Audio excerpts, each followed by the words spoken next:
Hello members, good evening and welcome to you one and all. My name is Anna Spooner and I am one of the tastings and events team here at the Wine Society.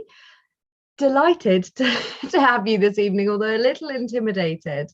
This is our second Focus On event and Mahesh and I were sort of just giggling behind the scenes because of all the events to go in with on number two. Whole bunch fermentation, carbonic maceration, semi-carbonic. It's quite a big topic. It's quite broad. So as per my reminder email that some of you will hopefully have received today, I did take on the feedback last week that we were trying to squeeze too much in on a 45-minute Focus On session. For this, 2 weeks ago, for this session, what I'm going to do is I'm going to concentrate on the presentation for 45 minutes. If there are relevant questions that Mahesh hands me as the presentation goes on, I will obviously answer those in real time. But what we'll then do is at 8:15 at the end of the presentation, if you've still got some queries, if I can answer them, fingers crossed, I'll hang around to answer those.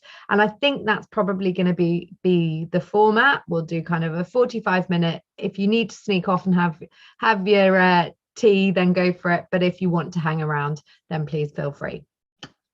So without further ado, some of you using the chat already, that's great. Please do remember, if you want to speak to all members, hit everyone, not just hosts and panelists. Otherwise it's just Mahesh and I that see it.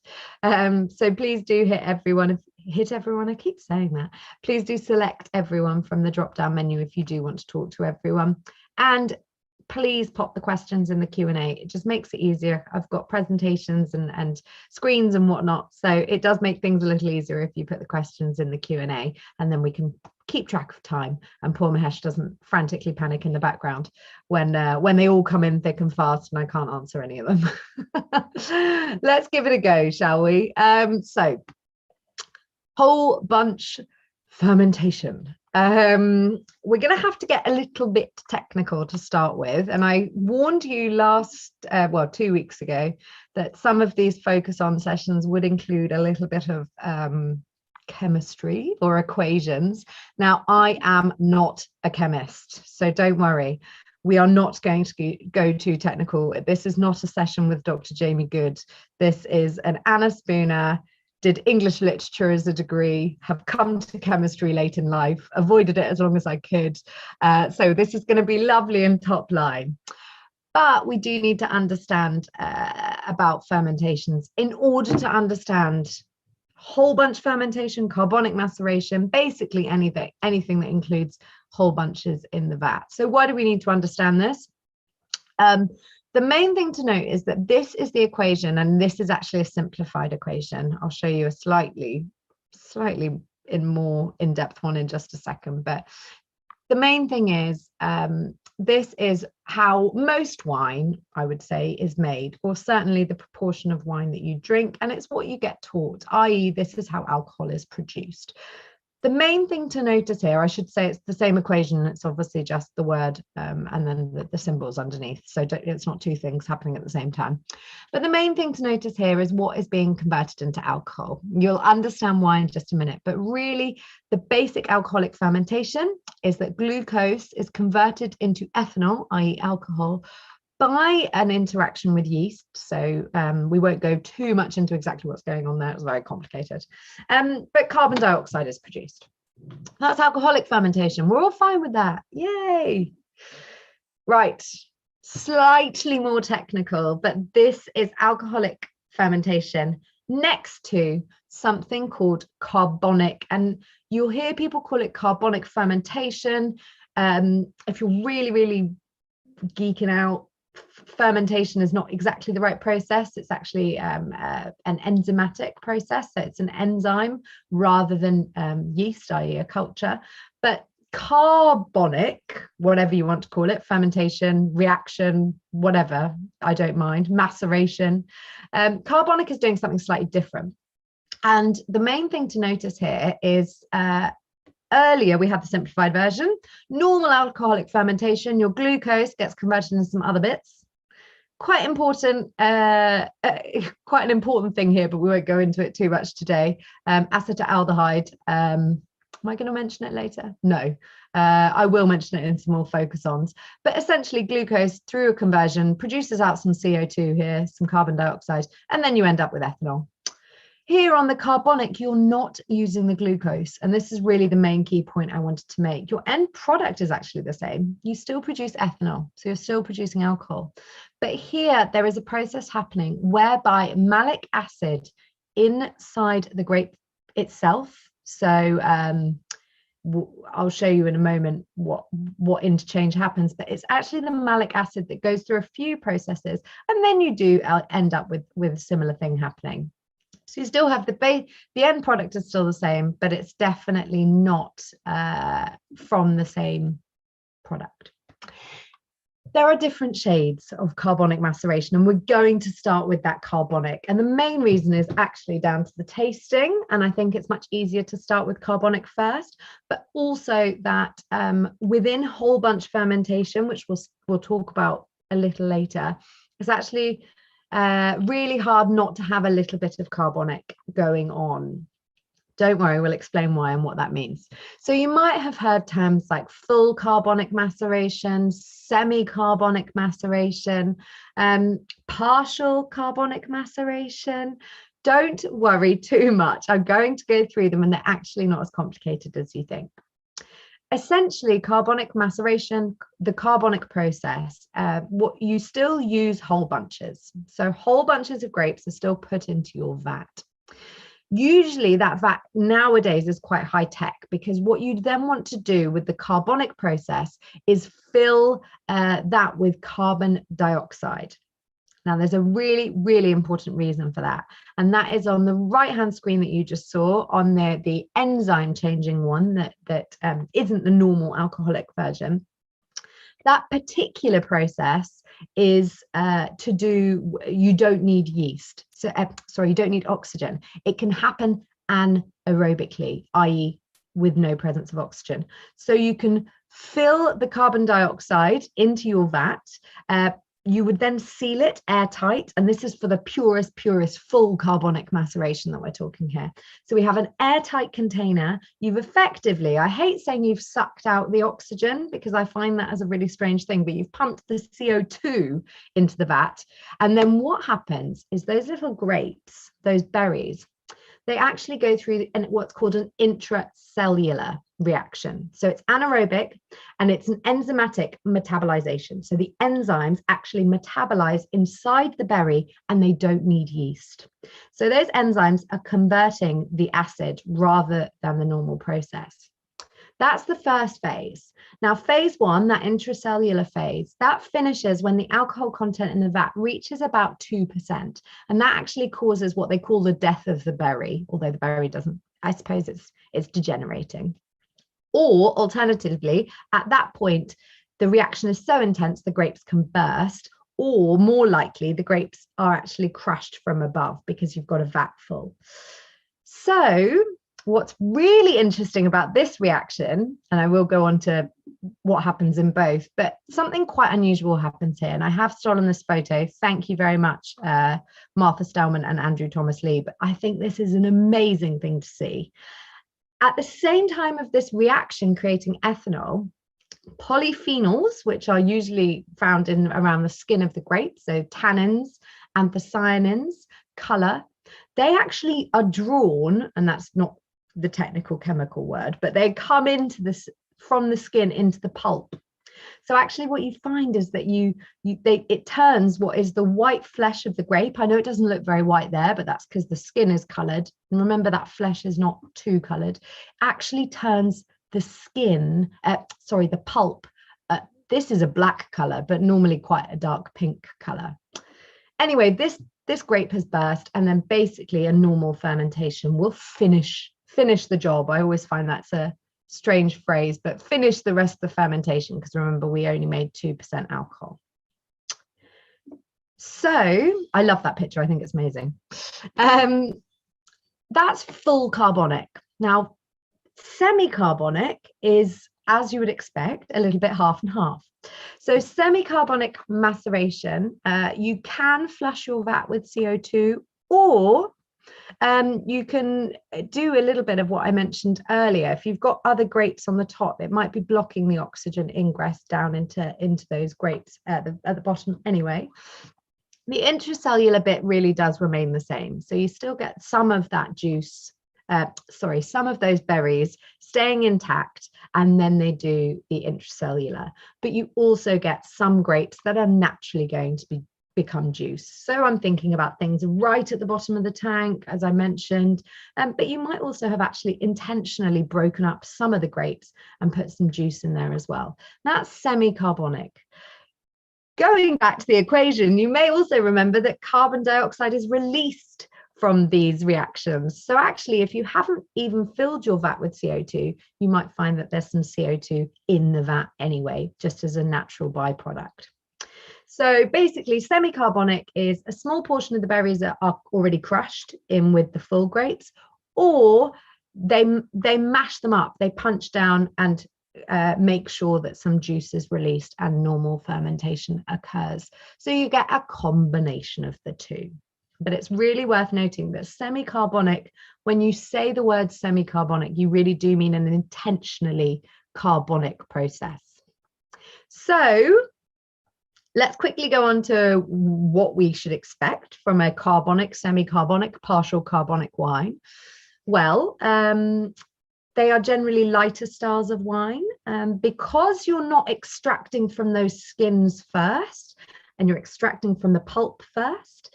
They tend to be, the color still comes through. You saw that color coming through into the pulp, but it tends not to extract the tannins so much. So the prime example of a carbonic wine is a Beaujolais Nouveau.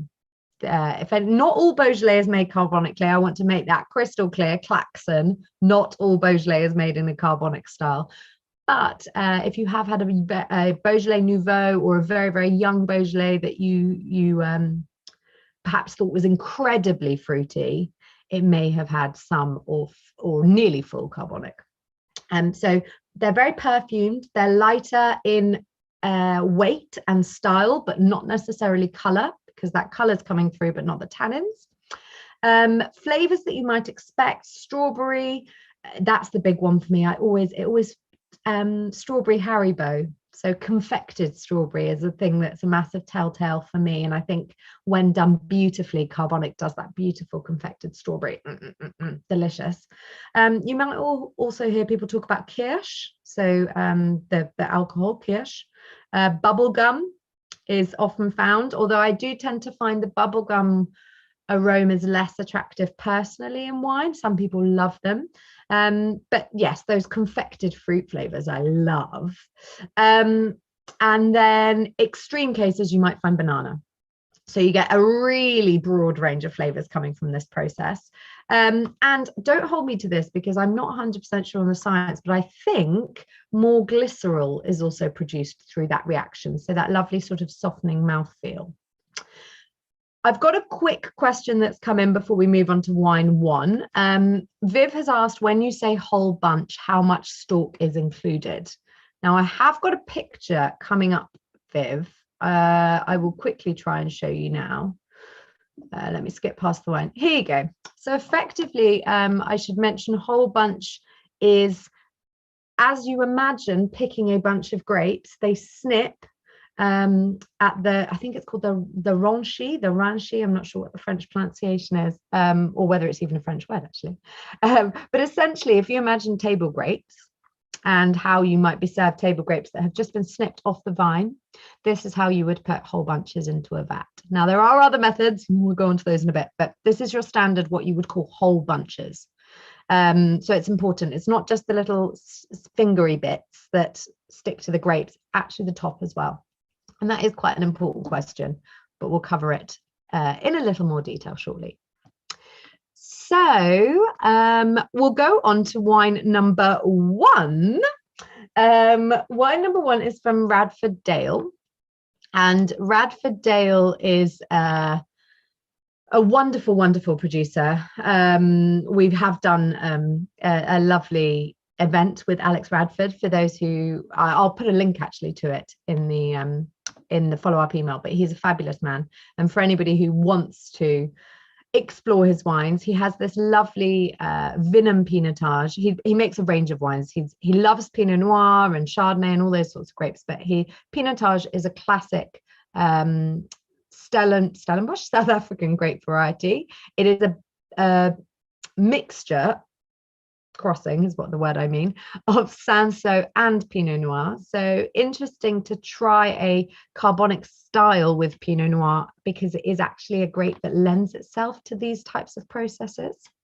So its parent is very much au fait with this. What they did here to make this wine is they manually sorted all of their best bunches. Viv, to your point, that might include, and I don't know if it explicitly does here, but I know that some of the later wines definitely will have done this, that might have included them actually tasting the stalk, because I'll talk about it a bit more when we go into proper whole bunch, but that may have included them tasting the bit that's been snipped off to check that it's fully ripe or fully lignified. But they would manually sort them. They'd also make sure that the bunches weren't broken, the grapes weren't broken open, because if the grapes are broken open and the juice is coming out, you're going to get normal fermentation. So you need to make sure that you have these beautiful, perfect little grapes. Carbonic maceration is actually really hard work, because you basically have to put a perfect grape into the vat. You can't chuck things around. You can't have huge vans bringing crushed juice. It's a very gentle process. So what they did here was they used the wild ferment. So they allowed carbonic maceration first. So they allowed that berry to burst first, to have the enzymatic thing going on underneath. Then it would have burst eventually under the weight of the grapes above it. And then they used a natural yeast, which I think is lovely. Natural yeast occurring in the winery around the berries anyway, and that finished off the fermentation for them. So they did it in a big 600-litre fermenter, and they actually had the lid open. And the reason they did that, I mentioned earlier, you don't have to flush it with CO2. So this is what I would say is not a full carbonic. This is a partial carbonic, a semi-carbonic. So we're not going to expect those sort of bubblegum banana flavors. It's not going to be that. It's a much more in the middle style. So once they've finished the fermentation, they remove the skins, and then they actually put this into barrel. And it's quite not unusual, but it's quite progressive to put these sort of younger carbonic wines into barrel. People of the Southern Rhône wouldn't say that. They do it all the time. But certainly I don't see much of it happening in South Africa. They, however, did not use new oak. And it's worth saying that, because I think new oak and carbonic can get a bit sickly. So I'm glad they didn't. So I'm going to have a quick taste. Smells really are actually more important in carbonic than taste anyway. Color wise, it's also a beautiful, rich, dark color. Pinotage can be quite a light grape variety. It's generally got quite light skins. So this is a lovely sort of ruby color. Please comment in the chat if you're tasting along with me as well. Great smells, sort of ripe red fruits, red currants, that lovely red straub that I just adore. Really great. Very, very fruity, very refreshing. If you said, I should never say this, but if you said it smells a bit like alcoholic Vimto, and I'm sorry, Alex, that's not meant as an insult at all. And I know Alex will know what Vimto is. He grew up in the UK. I absolutely love that kind of almost, kirsch maybe, but kind of sweet, slightly confected fruit, but it's full of fresh fruit as well, this. And for me, it has got that sort of Vimto flavor to it. I love it. So let's have a taste.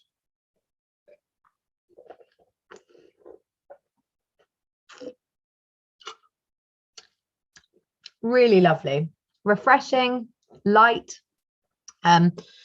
I loved in the notes, I think, that Joe's written, shows another side to Pinotage, and it really does. If anybody's had a Pinotage before and not really loved it, it can be quite tar. It can be sometimes a bit meaty, gamey. This is none of those things. This is lovely, refreshing, herbal, red fruits, black fruits, very, very sort of lifted. and yeah, just a really, really pleasant, fresh, friendly style. So let's go on, because that's going to be, unfortunately, my main covering of carbonic. It's really important to know carbonic is the process of that the enzyme reaction. So carbonic's actually the process, and you just have to use whole bunches or at least whole berries in order for that to happen. I will make one quick note that whole berries, a lot of people say you can't do carbonic if you've taken the stems out, because if you imagine pulling a grape off a stem, there's a hole, you've got an ingress. So a lot of people will say that true carbonic, you need those whole bunches, because effectively what you're just doing is you're preserving it in its full natural form in order for things to happen from the outside in.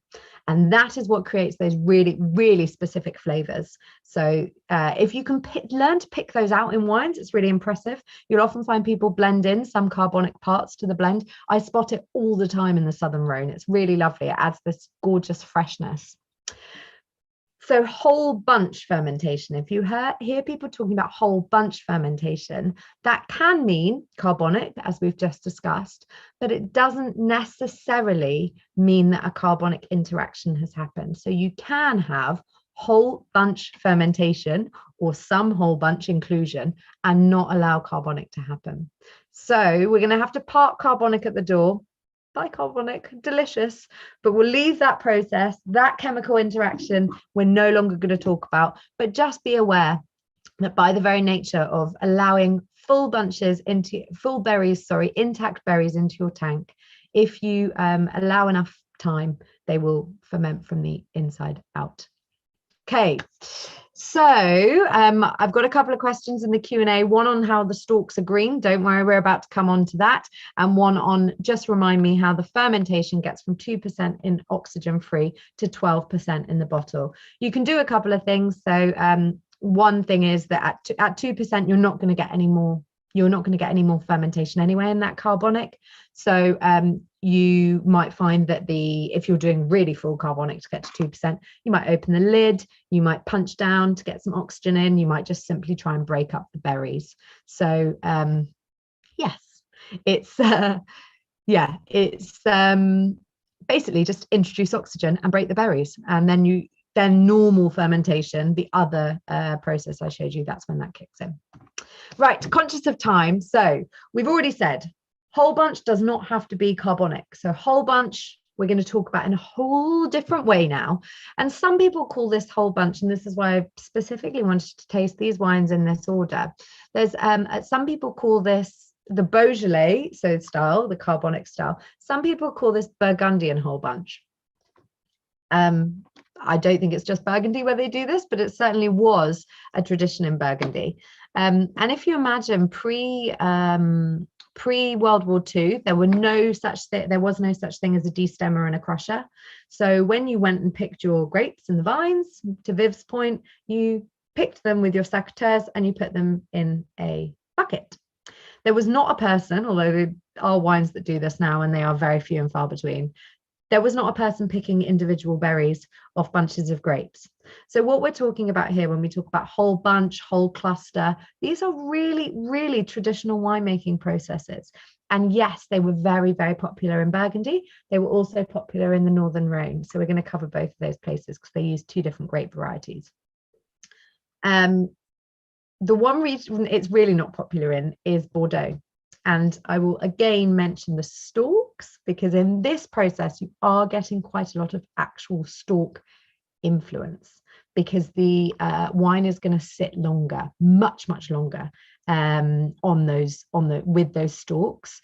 So varieties like Cabernet Franc, Cabernet Sauvignon, even arguably Merlot and Malbec, i.e. the classic grape varieties of Bordeaux, they already have quite a green pyrazine flavor in the berry. So stalks are not really of interest, because stalks can, to the point in the Q&A, can add some green flavor, especially if they're not ripe enough.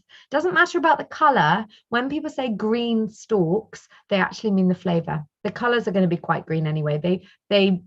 They can be lignified and really dark, but you can actually press with green stalks and they won't necessarily taste green. They might have still ripened, but those green flavors in the Bordeaux grape varieties, not necessarily attractive in these processes. So what is the process? You don't need to fill a whole vat full of whole bunches. Some people do. So our next wine is 100% whole bunch. But the nice thing about whole bunch, and a little bit with carbonic, but you can get creative. So you could have, and different winemakers will tell you different reasons for doing this, but you could have a layer of whole bunches at the bottom, and then you could destem on the top, or you could make lasagna layers with bunch. It's quite a long-winded process, but you could do bunches followed by berries, bunches followed by crushed berries. You could ferment separately, so you could have one vat full of stalks and whole bunches, and 4 vats full of crushed berries. So you got you would call it a 20% whole bunch, but actually you've made the wine separately. But what I would say is there are a few. Before we even get into what actually happens in the flavors, there is one thing about the process I want to point out, because it's actually really relevant for whites and sparklings, even though we haven't got any. So I will come on to outcomes and flavors shortly. But one thing that pressing wine with whole bunches in the mix, whether it's lasagna or at the bottom, or in the case of champagne, fully whole bunch. One reason you might do that, and it is particularly important for whites and champagne sparklings, or sparklings in general, but champagne in particular, is those bunches actually provide drainage channels. So even if you're completely ignoring all of the stuff we're about to talk about changes in acid and blah, blah, blah, and, you know, the chemical stuff, if you just think that the first press of the juice of a white wine is usually considered the finest before you start really having to work to get the liquid out. If you've got lovely drainage channels, that premium juice trickles through, it picks up gorgeous little phenolics and flavors along the way from the skins of the grape, but you don't have to be heavy-handed with pressure. So you don't have to really force to get that lovely juice out. It all trickles through. And you often find that people who use whole bunches, particularly in champagne, prime example, might even use a different style of press. So they might use a vertical press that presses down rather than a horizontal press. We won't go into pressing today, but it's important to know that there's actually something just basically physically helpful about having whole bunches in your vat.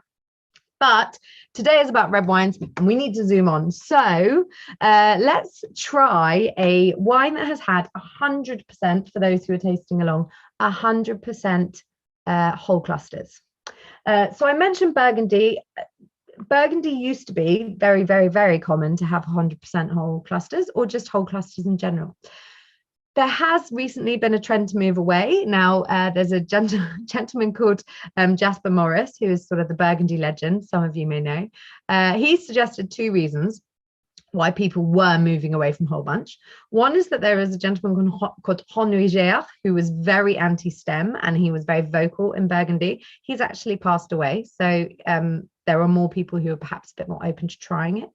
And then also going back to the point about those green stems, stems are getting riper because of climate change, global warming.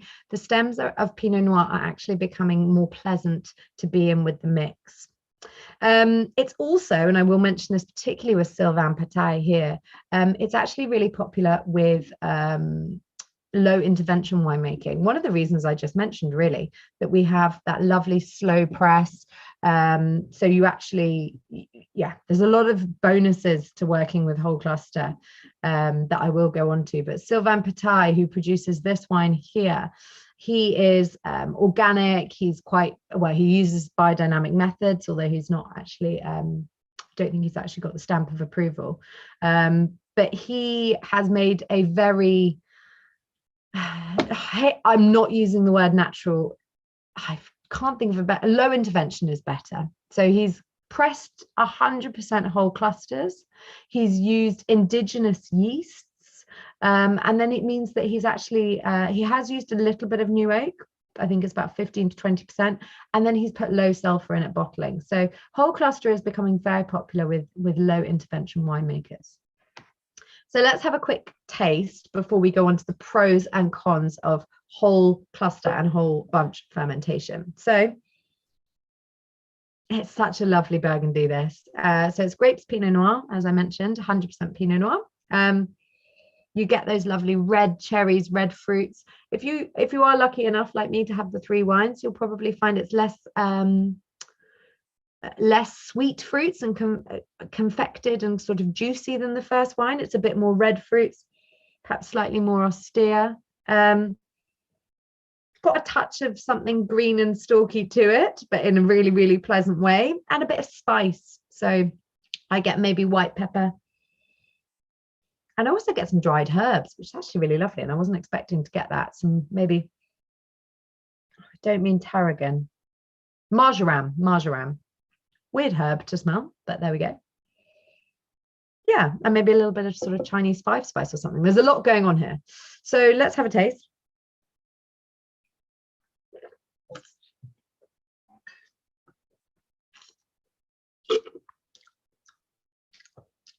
That is ridiculously good red Burgundy in my eyes. I'm going to go, I hope you don't mind, I'm going to not even talk about it just yet, because I'm going to go onto the slide I've got that tells you the pros and cons of whole bunch, because we're basically going to read the pro list. Pros and cons of whole bunches, of using whole bunches. I could probably tick off most of these with this wine that I've just tasted. So let me talk them through and assume, quite rightly, that basically everything that I mentioned is occurring in this wine, and this is the ideal whole bunch wine. So the chemical interactions are actually really, really complex, and I say we as the wine world, but scientists still don't fully understand them. There has been debate for a long time about them. Jury's out, so I'm going to top line things that we think we know. So I've already mentioned the drainage. We know that that's very helpful. It means you can extract the juice, particularly in white wines, but also in reds a bit more easily. Another point that is a physical component of using whole bunches as opposed to crushed berries is that the heat can actually escape. Now, having just done a harvest in the southern Rhône, I can tell you now, those vats get so hot when they are fermenting. I mean, hot to touch, but hot air rising, hot CO2 rising as well, quite dangerous. So you've got to be safe. But one thing that a lot of people say that's widely agreed is that if you have the bunches almost the opposite to the drainage of the liquid, it's easier for the heat to escape. Now, not only is that nice because you don't get sort of blasted with hot air when you're looking over the vat, but actually it's quite important in making your fermentation longer and slower. And here we're not talking about that carbonic fermentation from inside the grape. We're talking about the ferment that happens with the yeast outside the skins, because we're doing this in open fermenters. We're letting that oxygen in. We're encouraging the oxygen. So having lower and slower ferments, slower speed and lower temperature ferments can be really attractive for certain styles of wine. If you want to get loads of tannins, sometimes a really quick fermentation is the thing you want, but often for a lot of these lighter styles, that low and slow is really attractive, and it also reduces your costs because you don't have to put a cooler around your vat to cool it down when it all gets too hot. In terms of the taste, or certainly in terms of the aromas and the taste, a lot of people say that you get this sort of aromatic freshness, and they say freshness almost as if the perceived acidity it feels more lively and refreshing. So that's your perception of acidity. Strangely, what we actually know is that stems increase the pH. They i.e. make it more alkaline, less acidic, because of the potassium inside the stems. So they actually lower technically the acid, as it were, but the perception is this freshness. Some people also say that there's structure taken from the stems. So there are tannins found in the stems, so you can find a little bit of texture. But funnily enough, a lot of people say that in Pinot Noir, it doesn't add tannins in the sense that there's astringency. A lot of people say if you do it right, it can add this sort of roundness, smoothness, silkiness. And I think it's worth saying that not every variety and not every plot, a terroir, are the same for this. Different situations give different structure, but undoubtedly some structure is imparted in the wine from the stems.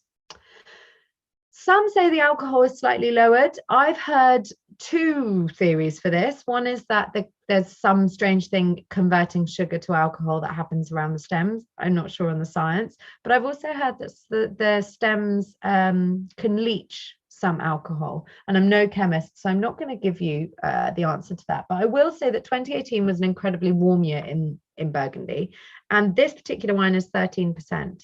So I haven't asked Sylvain Bataille if he found that whole bunch was good for a lower alcohol cuvee this year, but certainly that is a low alcohol wine for the 2018 vintage in Burgundy.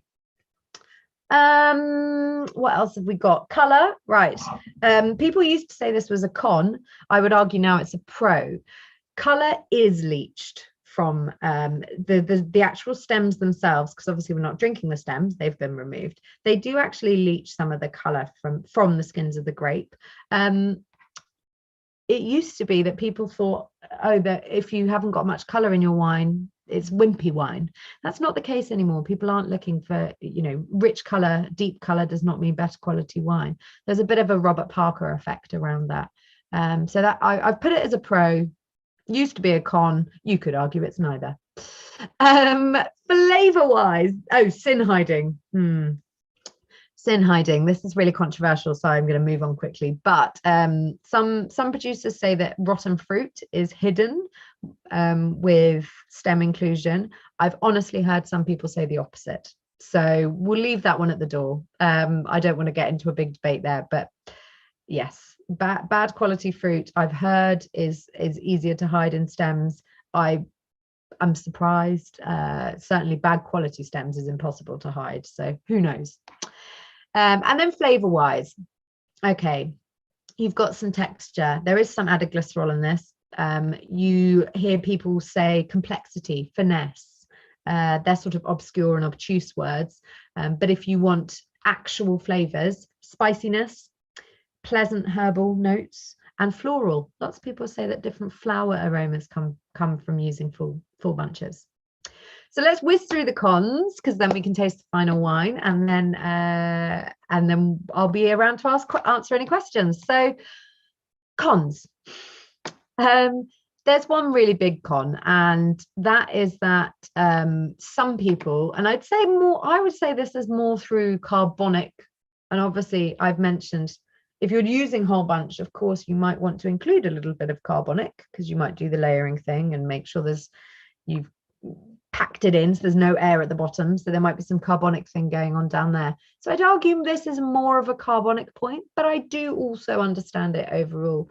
Some winemakers would say that whole bunch fermentation is a bit of a distraction or a mask, because you can taste the process rather than the terroir. Now, there's an argument to say that the process is part of the terroir. If it goes with the grape, then it kind of is part of the terroir, but I can understand that argument. Some say that stems add this greenness, herbaceousness. We've had this comment already. Now, winemakers that do whole bunch well would say that if you're tasting green and it's not pleasant, then you've done your full stems badly. So that could be that the stems are underripe, or that you've really aggressively handled them and you've over extracted the stems. So yes, it can absolutely add a herbaceousness that is unpleasant. But there's definitely an argument to say you've probably made up some bad winemaking choices. It can cause an austere feeling. Again, this is usually through poor winemaking. Remembering stems do add that slight tannin structure, but what you want is it to be tannin structure and not just complete mouth drying with none of the sort of other good bonus bits. Now, these are really interesting points. I saw some chat earlier about various faults. I think I saw something about a hangover at one point. Neither of these technically cause a hangover, but these are faults. If you're using whole bunch badly, they can cause acetic acid bacteria to grow, and that can cause a fault called volatile acidity, which is VA here. We won't go into faults too much, but volatile acidity, everybody's got a scale of how much they can cope with. Some people can smell it immediately, others less so. VA, I've got probably a mid-range VA receptor. For me, VA usually smells, and maybe it's I'm a girl and I'm used to it, nail varnish or nail varnish remover. That's the smell I tend to get when something's high in BA, but it's definitely a fault. Brettanomyces, some of you may have heard of it, a naughty little cheeky sort of farmy smell that you can get. Some people, again, different levels of how much you can smell Brett, and also arguably some people actually like the smell of Brett. Personally, I don't, but again, some people love it. Again, Southern Rhône, a lot of winemakers think it adds complexity through farmyard. It is technically a fault, and I have heard that whole bunch does make you more susceptible to Brettanomyces infesting. And then I've heard some really interesting words. Jamie Good, who I mentioned earlier, brilliant doctor and scientist, wine scientist, he has said that the words that he finds described, mulchy is my favorite, but other things like broccoli, soy sauce, compost, black tea, green tea. I find black tea and green tea quite attractive in wine, but there we go. But he does say that those usually drop out over time. So, but you can get flavors that are perhaps, you know, not as attractive, or certainly aromas, maybe less flavors, but certainly aromas. Somebody mentioned earlier about how you're going to, encourage. I probably should have put this slide earlier. I apologize. But this is about encouraging oxygen, and whole bunch. A lot of really good winemakers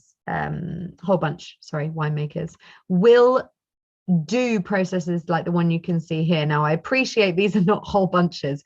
I really struggled to find a photograph of whole bunch fermentation and pump overs. Maybe it's just not as pretty. It looks a bit chaotic. But the wine that we're about to taste, they manually handle the cap. The cap is that bit at the top that's basically berries and would-be stalks. They did a lot of handling of this during the process, and it allows that oxygen. So they're not looking for the carbonic, i.e. anaerobic, they're looking to increase oxygen. So I just thought I'd include that as an important point. I know I've sort of brought it up.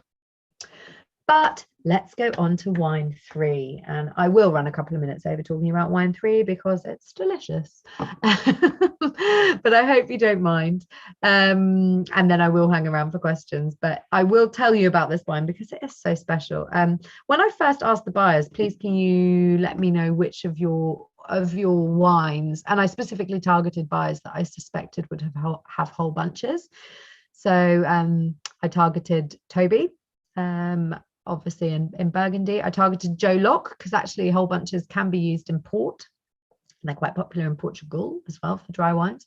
But she actually suggested the Vinum Pinotage. So that was a brilliant shout from Joe Locke, MW. And then I asked Marcel Alford-Williams, who buys our southern and northern Rhône wines, because historically this was, I'll just stop sharing now, but historically this was a process that was really, really common in the northern Rhône, much like it was in Burgundy. And Syrah is a great variety that is much richer than Pinot Noir, but has got a really, really long historical, heritage, lineage, whatever you want to call it, of this method. It lends itself nicely to this method. And I would say of the 2 grape varieties in the world where whole cluster or whole bunch is most commonly used, red varieties, we've tasted 2 of them, Pinot Noir and Syrah, but they do produce quite different experiences. And Marcel said to me that actually it's quite hard now to find 100% whole bunch in the northern Rhône. I should mention northern Rhône more common. There is one producer in the southern Rhône who is using whole bunch for Châteauneuf-du-Pape, who is Chateau Reas, which is a Grenache-based blend. So it's actually not a Syrah blend, but that's actually proving very popular. And I'll mention other varieties later if people are interested. But Syrah is quite rich already. The tannins are already really high. So a lot of the stuff we talked about, you think, why? But some of the flavors and aromatics, Syrah can lend itself to this beautiful violet, herbaceous note. But it doesn't have the green that Cabernet Sauvignon does. So instead of those sort of green, bad herby flavors that you can get sometimes through this kind of process, it gets all the good stuff. So this particular winery is quite special, actually. It was Domaine Jamais was a very famous northern Rhône producer, and this in 2013 the 2 brothers split the domain and decided to work independently. And this is Jean-Luc, one of the brothers. So he did work with his brother Jean-Paul, but this is Jean-Luc's wine now, and he's made it from 100% Syrah. And he destemmed, and this is why I really like this example, because it's it's part and part. And I will be honest, I need to ask Jean-Luc exactly why he chose to do it exactly this way, but 65% of them are destemmed, so he keeps 35% stems.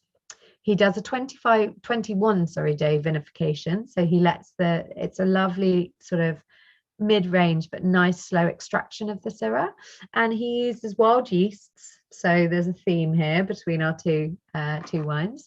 He uses wild yeasts, and he does those pump overs that I just showed you twice a day, and cap punching. So that's where you have the sort of potato masher, and you mash the berries and the clusters down. He does that once a day.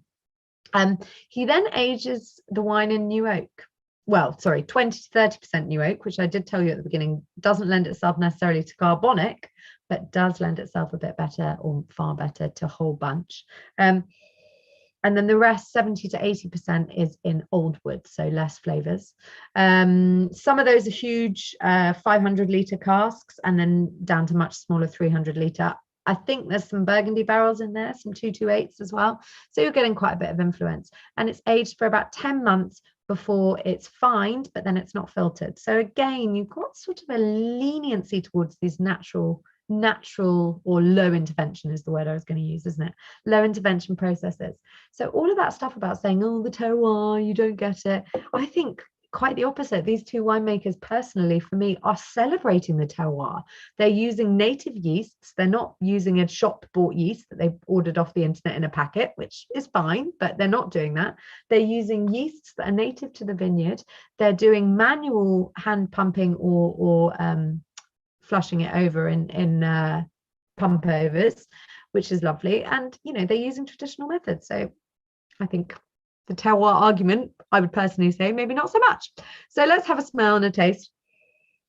I hope if you are tasting this wine with me, lucky you, first of all, but I do hope that you opened it a little in advance. It's got this sort of beautiful black pepper thing that you'd hope for with Syrah. It has got something slightly lifted, and I'd almost say green peppercorns, but in a really nice way, not in a horrible way. And then, yes, some really nice leafy aromas that aren't underripe by any stretch of the imagination. And I'm going to give it a taste. It's got a nice, actually quite a decent dark colour to it as well. I'm going to give it a taste.